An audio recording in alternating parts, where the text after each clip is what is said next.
BSc second year second semester student, आज आपकी course farming system and sustainable agriculture. Farming system and sustainable agriculture में lecture topic आप देखोगे last में आपका है lecture topic number 15, farming system and environment. Farming system से related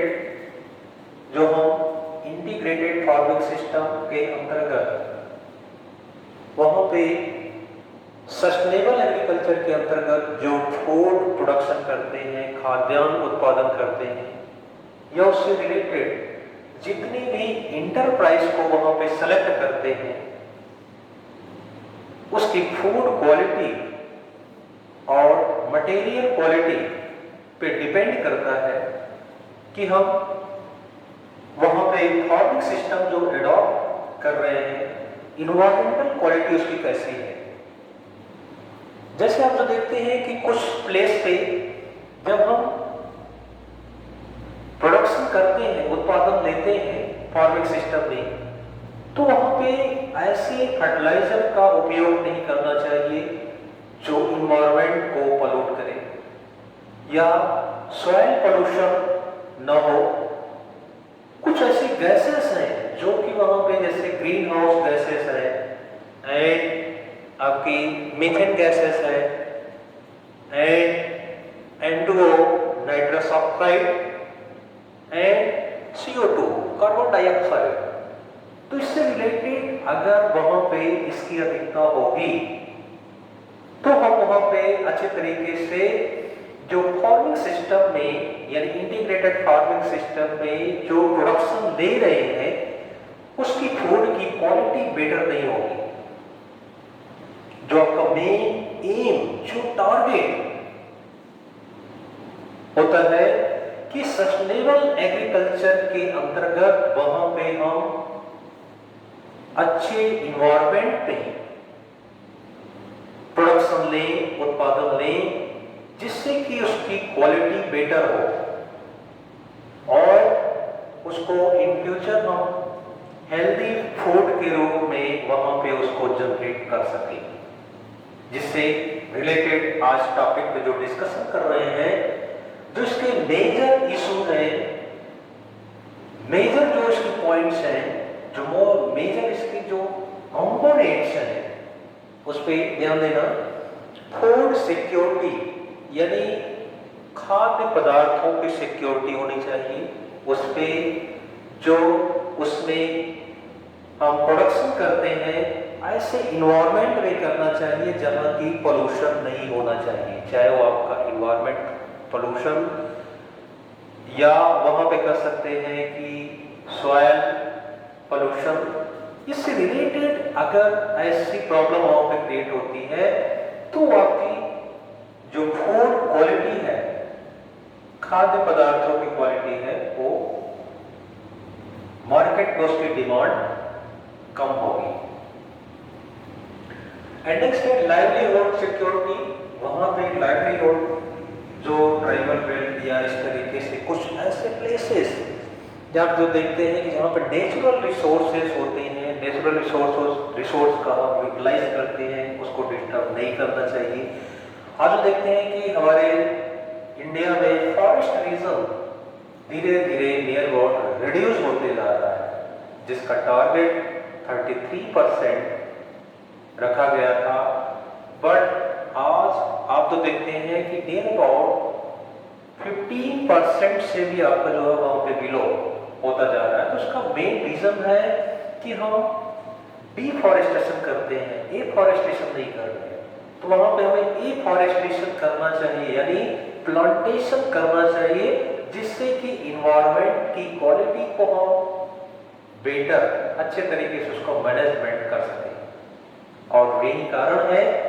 कि उससे रिलेटेड जितने भी आपके जैसे मेट्रोलॉजिकल, जिसमें कि हम कह सकते हैं कि टाइमली रेनफॉल या मानसूनी जो वर्षा टाइमली वहां पे नहीं हो पाती। इसका मेन रीजन भी वही है कि हम वहाँ पे वनों की कटाई करते जाते हैं, वहाँ पे झूमी कल्टीवेशन करते हैं,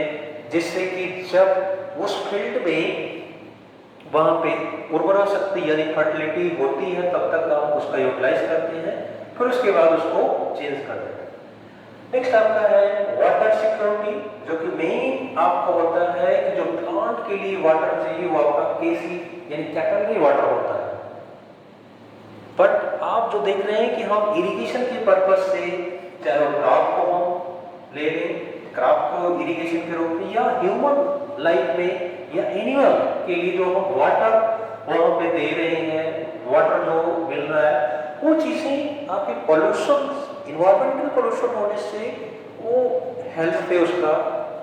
इफेक्ट होता है। एंड नेक्स्ट आपका है natural resources. Natural resources conservation, जो कि नेचुरल रिसोर्स उसको कंजर्वेशन करना चाहिए, उसको संरक्षित करना चाहिए। लाइक आज आप जो देख रहे हैं कि वाटर लेवल, जो कि ग्राउंड वाटर लेवल है, धीरे धीरे रिड्यूस होता जा रहा है, जिसको रिचार्ज करने के लिए वहां पे हमें डिफरेंट मेथड को यूज करना चाहिए कि जो रेनी वाटर है, रेनी वाटर को हार्वेस्ट करके उसको अंडरग्राउंड सरफेस में ले जा करके वाटर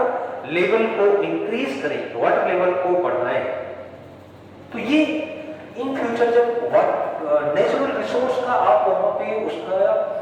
आवश्यकता से अधिक उसका यूटिलाइज करोगे तो एक समय के बाद धीरे धीरे उसका इंपैक्ट दिखाई देता है, जो हार्मफुल इंपैक्ट के रूप में कन्वर्ट हो जाता है। एंड इन्वायरमेंटल प्रोटेक्शन, जो देखा आपने कि natural resource conservation and environmental protection, उसका इन्वायरमेंटल प्रोटेक्शन करना चाहिए, उसकी सुरक्षा करनी चाहिए। अब आप जो देखते हैं कि आज मॉडर्न एग्रीकल्चर में आप जो देखते हैं कि इंसेक्टिसाइड, पेस्टिसाइड, केमिकल फर्टिलाइजर्स, ये सब का जब आप उपयोग करोगे तो धीरे धीरे ये जो नेचुरल रिसोर्स हैं वो डैमेज हो जाते हैं, और एक समय ऐसा आता है कि सॉइल आपकी अनफर्टाइल हो जाती है, या एनवायरनमेंट में देखते हैं कि इंसेक्टिसाइड, पेस्टिसाइड इतना अधिक हो जाता है कि जो उसमें आज आप जो देख रहे हैं कि इतनी ज्यादा जो प्रॉब्लम फेस कर रहे हैं क्लाइमेट चेंज की वजह से, जो कि क्लाइमेट सही समय पे उसका, जब आप जो देखते हैं कि रेनफॉल होना या विंटर सीजन या समर, तो ये सारी जो चेंजिंग है, ये इसका एक मेन रीजन भी है कि वहां पे हम इसका इन्वायरमेंटल प्रोटेक्शन नहीं कर रहे हैं, जिसका हार्मफुल इम्पैक्ट के रूप में ये सब दिखाई दे रहे हैं। And next, climate change and globalisation have emerged as major issue world wide, यानी विश्व की सबसे बड़ी समस्या इस समय हो गई है कि अगर हम इस तरीके से जो नेचुरल रिसोर्स है उसका हम आवश्यकता से अधिक यूटिलाइज करते रहे, उसको हम मिसयूज करते रहे, तो एक ऐसा समय आएगा कि ये सारी चीजें आप जो देख रहे हैं कि डिजास्टर, ये इसी का एक रूप है, साइक्लोनिक इफेक्ट ये भी इसी का है। तो ये सारी चीजें आप जो देख रहे हैं कि एक समय आएगा कि इनका जो हार्मफुल इम्पैक्ट इतना ज्यादा होगा अर्थ पे, धरती पे, कि उसका एक विनाशकारी रूप देखने को मिलता है। नेक्स्ट आप देखें कि integrated farming system environmental suitability in full circle, यानी इंटीग्रेटेड फार्मिंग सिस्टम एक ऐसा विकल्प है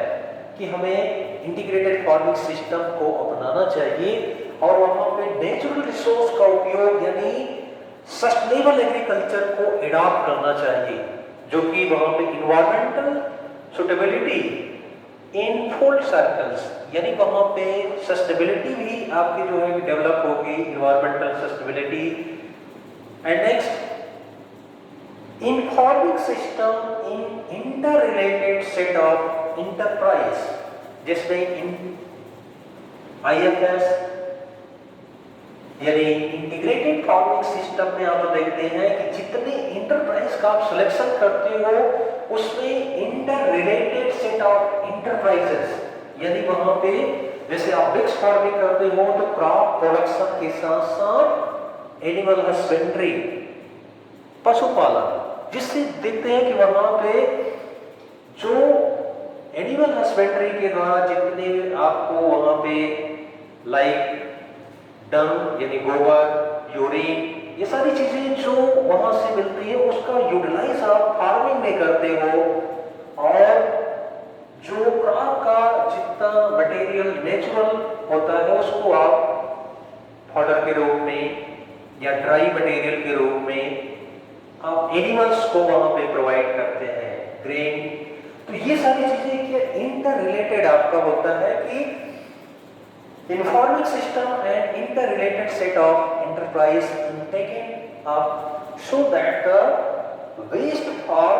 one component becomes an input for another part of the system, जो इसमें एक दूसरे के लिए वहां पे इंट्रैक्शन, यानी फार्मिंग सिस्टम में फार्मिंग सिस्टम के साथ साथ वहां पे जो इंटरप्राइज सेलेक्ट करे हो जिसमें कि इंटर रिलेशन होना चाहिए, एक दूसरे का वहां पे इंट्रैक्शन होना चाहिए, ये सारी चीजें आप नेचुरल रिसोर्स को कंजर्व करते हैं। एंड नेक्स्ट आपका है बीएमपी। बीएमपी में होता है बेस्ड मैनेजमेंट प्रैक्टिस, जो नेचुरल रिसोर्स को हमें कंजर्व करने के लिए बेस्ड मैनेजमेंट प्रैक्टिस करना चाहिए, जिससे कि हम इन फ्यूचर इन्वायरमेंट को विदाउट पोल्यूशन वहां पे हम कल्टीवेशन करें। And next the effect of fertilizers on the environment, यानी अगर आप फर्टिलाइजर्स का उपयोग करते हो, केमिकल्स का उपयोग करते हो, तो उसका इंपैक्ट या उसका इफेक्ट जो होता है एनवायरनमेंट पे डायरेक्टली पड़ता है, जिससे में ऐसे में